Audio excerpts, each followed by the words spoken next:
Olá, amigos do Neurorádio em Pauta, tudo bem? Hoje a gente vai falar sobre o padrão das lesões que a gente pode identificar na ressonância magnética nos pacientes portadores de esclerose múltipla. Então a gente fala muito nos vídeos sobre hipersinal no flare, captação de contraste, é isso, é aquilo, mas o que significa efetivamente cada tipo de lesão dessa e o que ela representa naquele momento de doença? Então, se você gostou desse assunto, você já deixa a sua curtida e depois da vinheta continua com a gente aqui no canal e não se esquece de ativar o sininho que está lá em cima e se inscrever aqui com a gente. Vamos lá?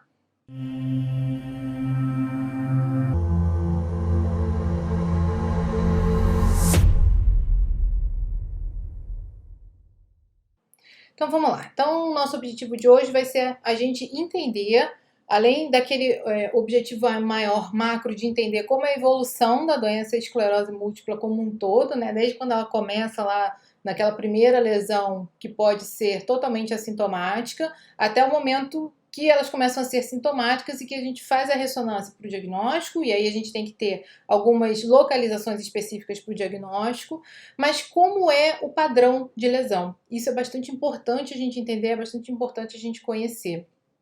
Por quê? Porque baseado nesse padrão de lesão, a gente vai conseguir dar o diagnóstico, número 1, né? Então, existem lesões características em lugares característicos para que eu possa dizer que aquele hipersinal que eu estou vendo é uma lesão sugestiva de desmielinização do tipo esclerose múltipla. O segundo ponto é que, a partir dessas lesões, eu consigo também determinar prognóstico.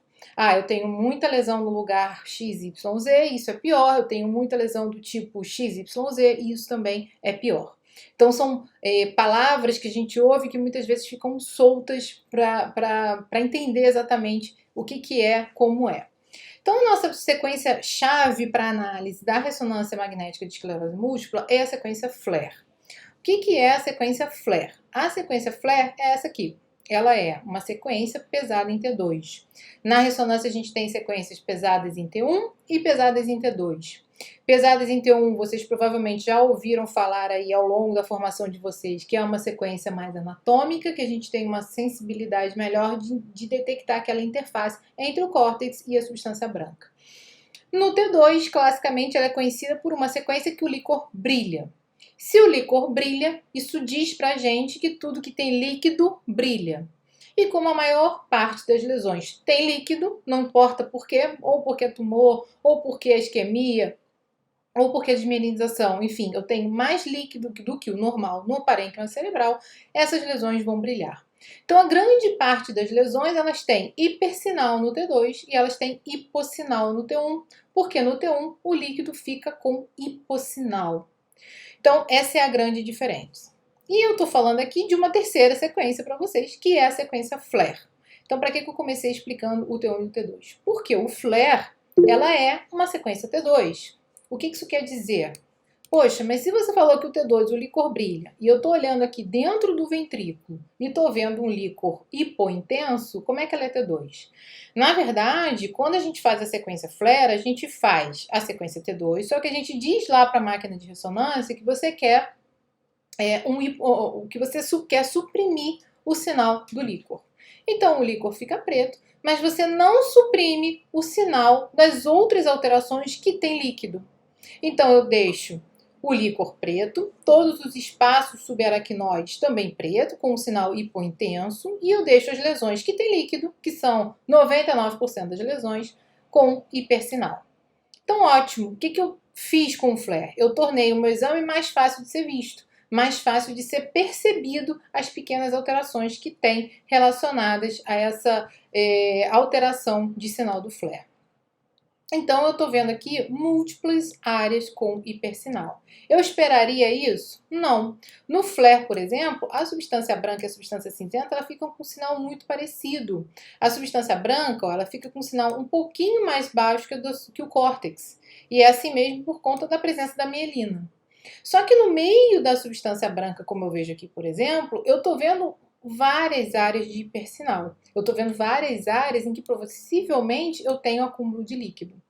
E aí, baseado nisso, que é a informação que o sinal da ressonância dá pra gente, olha, você tem alteração de líquido, você vai se organizar para entender, usando a semiologia radiológica, qual é a causa daquele acúmulo de líquido. Então, pode ser um tumor? Pode ser uma desmineralização? Pode ser um edema citotóxico relacionado a uma isquemia? Pode ser um edema vasogênico relacionado a uma metástase, por exemplo. Então, tudo isso pode. Como eu vou diferenciar? Vou diferenciar usando todas essas ferramentas que eu tenho. E qual é a minha ferramenta principal para definir dentro de uma área de hipersinal no FLAIR que aquilo ali pode ser desmielinizante? Eu vou topografar essas lesões. Então, esse aqui é um flare no plano sagital. O plano sagital é aquele que a gente adquire assim, né? Como se você estivesse olhando a pessoa de lado. E por que a gente faz plano sagital na doença desmielinizante, quando tem suspeita de doença desmielinizante? Porque a gente quer ver essa região aqui, ó, a interface caloso-septal, como a gente fala.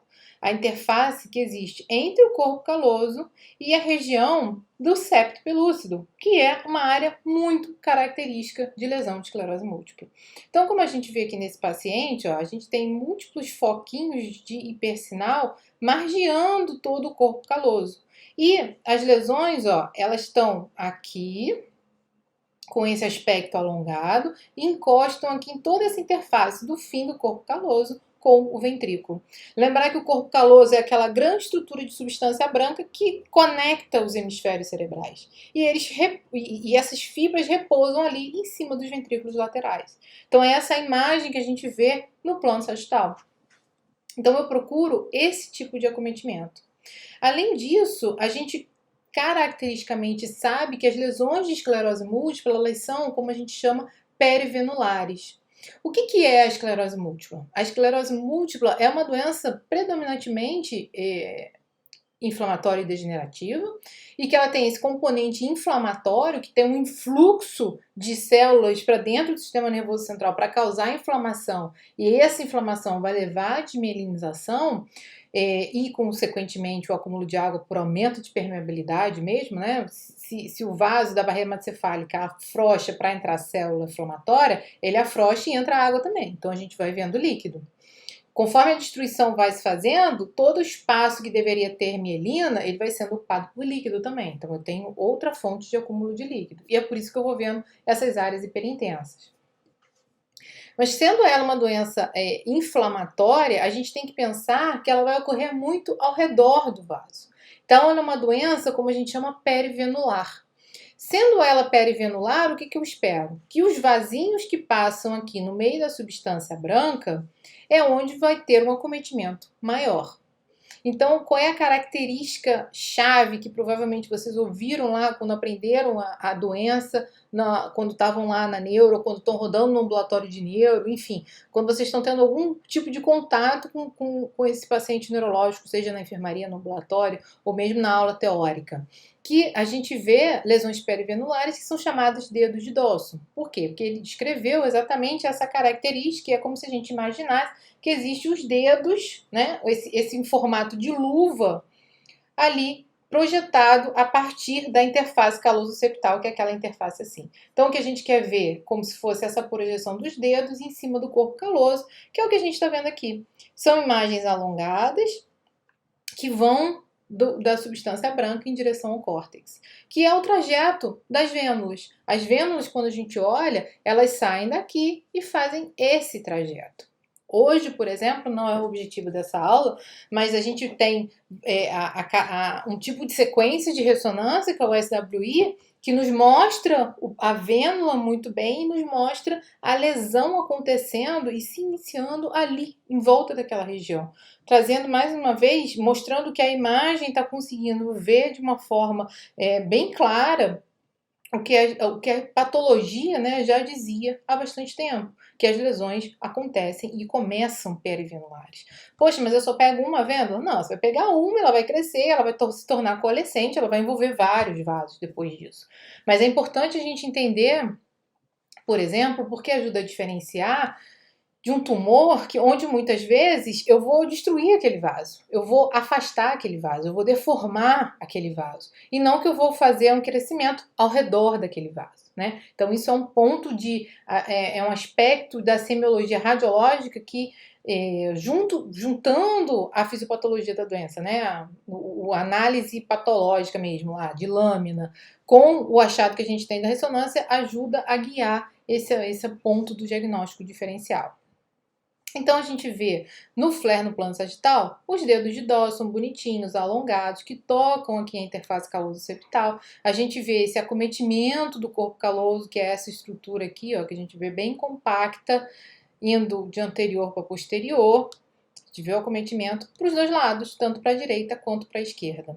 Então essas lesões elas são classicamente periventriculares, acometendo a interface caloso-septal e com esse caráter alongado, perpendicular ao corpo caloso. Normalmente eu vi escrito no laudo assim. Se isso vem escrito assim, é porque realmente o radiologista que está avaliando achou que aquelas imagens têm como característica de lesão esse aspecto que pode ser de doença desmielinizante.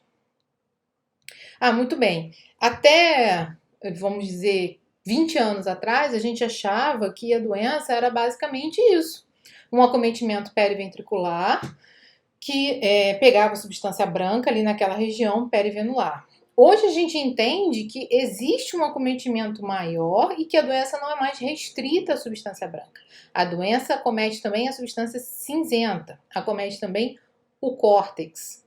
E isso faz com que a doença tenha um caráter também, além dessa inflamação, determine também um caráter degenerativo. Ou seja, enquanto eu pego a substância branca, destruo a mielina e secundariamente eu destruo o axônio, e com isso o meu corpo neuronal morre lá em cima, como a gente achou durante muito tempo que era a doença só ficava nisso.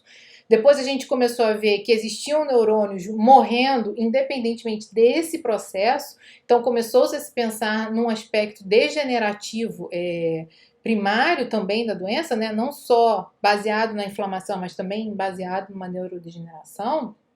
Hoje a gente consegue ver isso também, esse acometimento da substância cinzenta de uma forma direta. Então, quando a gente olha esse exame aqui, não é só buscar essas alterações dos dedos de Dawson aqui mais características. A gente tem que buscar também alterações que estejam no córtex ou muito próximas ao córtex. Então, o que a gente vê aqui, ó, que são lesões que estão coladinhas no córtex, ó, esse hipersinal no córtex, o hipersinal das fibras em U. Quem são as fibras em U? Ó, olha aqui, um bem bonito. As fibras em U são pequenas fibras de conexão entre os corpos neuronais muito próximos. Então, o córtex daqui se comunica com o córtex daqui através dessas fibras em U. E o acometimento das fibras em U é extremamente característico de esclerose múltipla. É tão característico que hoje é um dos pontos que a gente usa para critério diagnóstico na topografia. Lembrando que o critério diagnóstico para esclerose múltipla usando a ressonância, a gente precisa de disseminação no tempo e no espaço. A disseminação no espaço é exatamente a identificação da localização característica, e a gente está falando aqui algumas delas. E a disseminação no tempo é exatamente mostrar o padrão de evolução das lesões, que é o que a gente está falando hoje. Como acontece essa disseminação no tempo.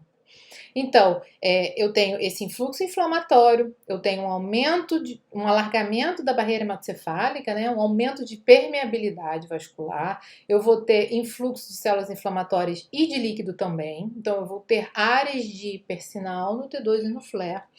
E vou ter a inflamação que vai levar a uma destruição da mielina em diversos graus. Em lugares pior, em lugares melhor, em alguns lugares com regeneração depois, em outros com menos regeneração ou com uma regeneração irregular e não tão eficaz quanto a mielina normal, que não foi doente, né? Que nunca esteve doente. Então, tem vários padrões, tanto de ataque quanto de regeneração. A gente não consegue estimar muito bem isso na ressonância. Existem estudos mesmo, tentando avaliar o grau de remielinização, mas não é uma coisa que a gente usa na prática clínica. Existem sequências específicas, pós-processamentos específicos. Não é algo do nosso dia a dia, mas a gente consegue dizer baseado nesse hipersinal de T2 no flare, qual é o pool lesional. O que isso quer dizer? Que todas essas áreas aqui que tem hipersinal, cada uma na sua característica, né? E a gente vê aqui que esse paciente tem um pool lesional bastante significativo. Essa área de pool lesional, ela mostra que todas essas regiões já foram doentes. É como se fosse uma cicatriz da doença. Eu não consigo dizer, olhando para o flare, se tá bom ou se tá ruim.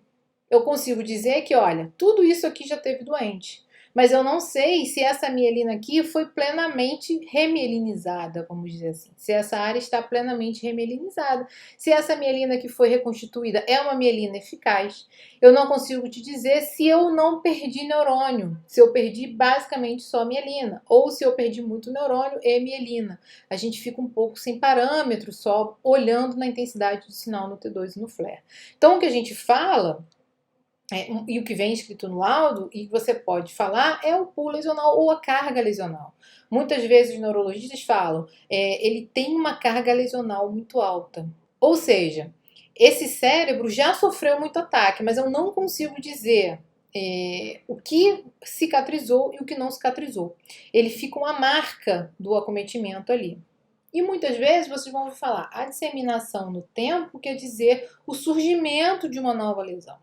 Então, de uma nova lesão que capta contraste ou que tem hipersinal no T2 e no flare. E aí a gente vai chegar num outro ponto das lesões, que é a captação de contraste. Bom, vamos lá. Então, voltando no nosso raciocínio, esse aqui é outro paciente e é a mesma sequência flare. Reparem que essa carga lesional, ela é um pouco diferente. O que a gente está vendo aqui são imagens mais ovaladas. Ó. A gente não vê toda aquela confluência que a gente via aqui na interface caloceptal. Ele tem lesões maiores, com um aspecto mais gordinho, né? Isso, o gordinho tem um termo, a gente chama de tumefativo, né? Ela tem um aspecto mais globoso, algodonoso, como muitas vezes é um termo radiológico que se usa. Ele fica com aquela margem mais borrada. E isso significa alguma coisa pra gente, ó. Ele é mais alongado e tem esse aspecto, assim, globoso. O que esse aspecto globoso parece? Ele parece que é uma lesão que está inchada, né? E quando a gente olha aqui o sinal, a característica de sinal no flare, a gente vê que esse sinal ele não é homogêneo. Eu tenho uma área que brilha menos e eu tenho uma área que brilha mais. Essa área que brilha mais e que brilha menos, ela representa momentos diferentes da evolução da lesão. O que ela representa? Que eu tenho uma lesão, portanto, eu tenho acúmulo de água nas duas regiões, mas em um ponto onde brilha mais, eu tenho mais água. Então, talvez isso represente, por exemplo, maior destruição tecidual. Isso representa maior influxo de água ali naquela região e, portanto, maior aumento da permeabilidade. E como é que eu vou olhar isso e entender o que isso está querendo me dizer? Quando a gente olhar a sequência pós-contraste. Então, a sequência pós-contraste a gente faz sempre em T1. Aqui é um T1 com transferência de magnetização, é um tipo de T1 que a gente faz para ter uma maior sensibilidade de detecção do contraste. Muitas vezes o realce é muito tênue na esclerose múltipla, principalmente se a gente tem ao longo da lesão, né, da evolução da lesão. Então, a gente faz o T1-MT para tentar aumentar essa sensibilidade. E aí, tudo que brilhar no T1 pós-contraste, a gente chama de realce pelo meio de contraste. E o realce é a marca de que existe atividade inflamatória acontecendo naquele momento. O que o realce me diz? Se eu estou com infiltrado inflamatório entrando no cérebro, eu tive quebra de barreira hematocefálica, eu estou entrando célula, eu estou entrando água e eu estou entrando contraste. Então, o uso do gadolínio, que é o contraste que a gente usa na ressonância, como no acompanhamento e no diagnóstico dos pacientes com esclerose múltipla, exatamente para marcar esse momento de eu estou entrando, o influxo inflamatório está entrando. E é o que a gente chama de lesão ativa, de lesão nova, de lesão em atividade. O que tem escrito no laudo muitas vezes? Sinais de atividade de doença. Ah, por quê? Porque quando eu não tenho lesão captando na ressonância, eu não estou em atividade de doença, a doença está lá paradinha, ela esqueceu que existe, né? É como se ela estivesse dormente. Não, não é isso. Isso é um conceito. Hoje a gente sabe que a doença ela é uma doença crônica e ela não é estática. Ela não tem momentos de doença e momentos de ausência de doença. O paciente que tem esclerose múltipla, ele está sempre doente e ele tem sempre essa inflamação do sistema nervoso central. Só que ele tem momentos do que a gente chama de surto, onde essa inflamação piora, aumenta, exacerba, onde eu tenho realmente como marca radiológica a quebra mais focal da barreira hematocefálica e eu tenho um influxo maior de líquido de células inflamatórias e, portanto, de contraste. E isso aqui vai dar sintoma? Pode ser que sim, pode ser que não. Muitas vezes, dependendo da localização da lesão, se for uma área eloquente, em cima da área motora, em cima de região do núcleo da base, a gente pode ter sim isso, a placa representada por um sintoma neurológico. Muitas vezes, como os pacientes hoje têm maior acesso ao exame e a gente entende a necessidade de fazer esse controle, independentemente de ter sintoma clínico ou não, a gente pega a lesão captando, às vezes muitas nas regiões frontais, que são áreas que não são tão eloquentes, a pessoa pode ter mais dificuldade de perceber algum tipo de alteração pequena de comportamento, de concentração, de execução de atividade, de execução de movimento. Então, ela percebe muito melhor quando ela fica dormente, quando ela perde a força. Né? Mas às vezes pequenas alterações por conta de placas em áreas que não estão, principalmente na área motora, pode ser difícil de ser percebido. Tanto no exame físico e no exame clínico, durante as perguntas, quanto pelo próprio paciente. Ele não se reconhece em surto porque ele não consegue perceber essas pequenas alterações. Então, lesões aqui podem ser mais difíceis de ser detectada clinicamente, mas a gente pega radiologicamente, né? O que muita gente chama de surto radiológico. E aí vem aquele debate do trata ou não trata. Não é um debate que a gente vai entrar aqui, até porque não é uma aula de neurologia, mas é um debate que existe. O que a ressonância está mostrando? Que eu estou tendo inflamação mais aguda agora. Que embora aquilo ali não tenha uma representação neurológica como sintoma, aquilo ali é uma representação de que o meu cérebro está sendo mais lesado naquele momento do que eu gostaria, do que eu esperaria com uma doença basal controlada. Né? A gente sempre fala em controle, não em estagnação ou cura, ou enfim, alguma outra palavra mais forte. A gente tem que falar que a doença está sem essa evidência de tanta atividade de doença inflamatória aguda. Então, esse tipo de placa aguda, como a gente fala, que tem muito realce, e o realce pode aparecer de várias formas. Aqui a gente vê um realce mais nodular, homogêneo. Não é tão clássico esse tipo de realce tão nodular. Muitas vezes o realce é anelar incompleto. A gente vai ver outro exemplo aqui. E é o mais característico da doença desmielinizante, mas ele me mostra exatamente isso. Ali eu tô com muita inflamação, ali eu tô com muita quebra de barreira, ali o meu cérebro está sofrendo agora e a minha doença não está sob controle. Eu tô com evidência de atividade de doença, que é o que a gente põe no laudo. E isso como é que aparece no FLAIR? Quando a gente olha essa sequência aqui, por exemplo, quando a gente olha essa lesão aqui no FLAIR, a gente vê que ela tem uma característica mais de hipersinal maior e hipersinal menor, o que pode sugerir para a gente que existe a área real de muita inflamação circundada por edema. O que isso muda? Na prática, não muda muita coisa. Mas na radiologia, muitas vezes quando a gente não consegue injetar contraste para ver essa diferença, fica mais fácil da gente tentar ver que as placas agudas, elas têm esse comportamento de sinal um pouquinho diferente no FLAIR. Né? O FLAIR, ele tem uma área maior de lesão, ou melhor, de alteração de sinal onde há captação, e uma área de alteração menor de sinal onde eu só tenho o edema vasogênico. O que é o edema vasogênico? É a marca da entrada de líquido por aumento de permeabilidade vascular.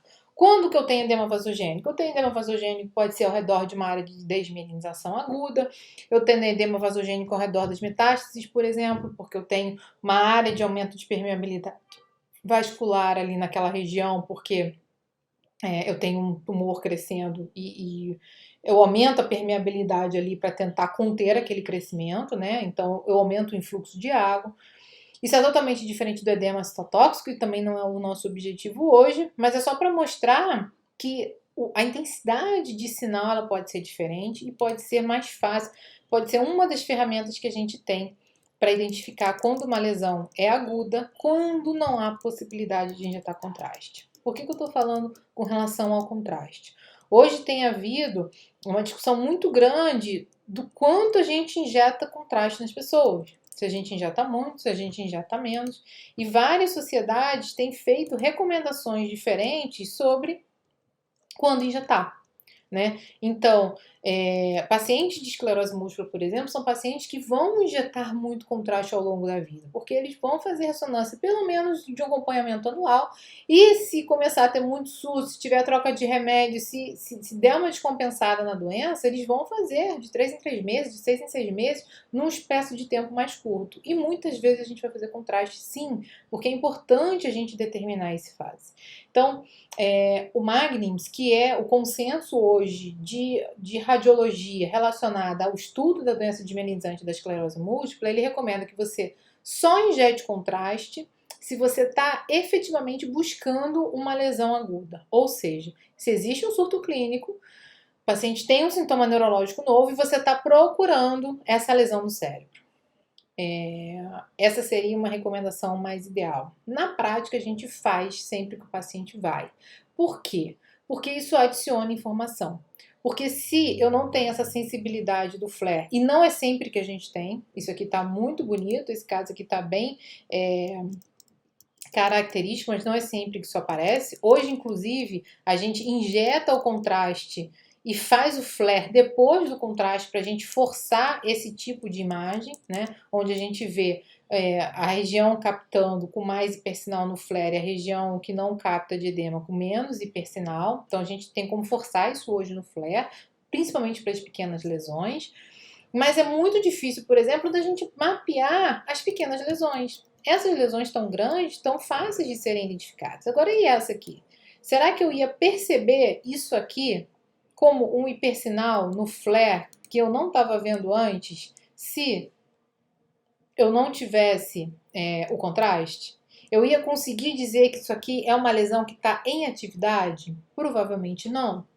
Mas aí você vai me dizer, mas normalmente a gente faz um exame comparativo e olha o que tinha e o que não tinha. Se surgiu uma lesão nova no T2, eu já posso dizer que aquela lesão provavelmente um dia já captou, porque é mais ou menos essa a história da doença. Elas crescem com hipersinal no T2, captam muito contraste. Esse contraste essa lesão vai captar contraste de 4 a 6 semanas, normalmente em 3 semanas. Se você não fizer nenhum tipo de tratamento, esse contraste vai parar e vai permanecer aquele sinal ali como hipersinal no T2, provavelmente para sempre.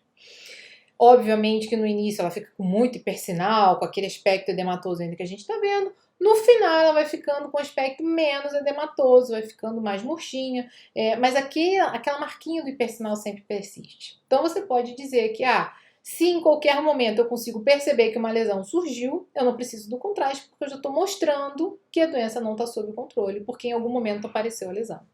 Só que a gente consegue determinar com o contraste uma carga muito maior de lesão, principalmente se elas forem pequenas como essa. Então, pequenos focos de captação que indicam que não está havendo controle da doença, muitas vezes podem não ser percebidos só quando a gente compara 2T2, 2 flare, né? O antes e o de agora. Então, isso pode ser um limitante da doença e é uma das discussões que a gente tem hoje dentro da radiologia como um todo, do uso repetido de contraste e dentro da esclerose múltipla, a importância de se fazer o uso do contraste para elucidar melhor esse tipo de alteração. Então, nesse vídeo a gente falou sobre alguns dos padrões de lesão que a gente vê nos exames de esclerose múltipla. Então, o que significa o hipersinal no flare? O que significa esse pool lesional? Toda essa carga lesional? Como isso é acumulado? Como essas lesões surgem? E a gente já falou em outros vídeos sobre o curso da doença, mas nesse a gente falou especificamente de como ela vai se mudando e se apresentando na ressonância, como a gente vai identificando tudo isso. E se você gostou, continua com a gente aqui no canal, não deixa de ativar o sininho para receber as notificações, já deixa a sua curtida e copia um amigo que precisa ver esse vídeo para entender melhor como é que é esse padrão de lesão da esclerose múltipla. Muito obrigada por ficar comigo até agora e até a próxima!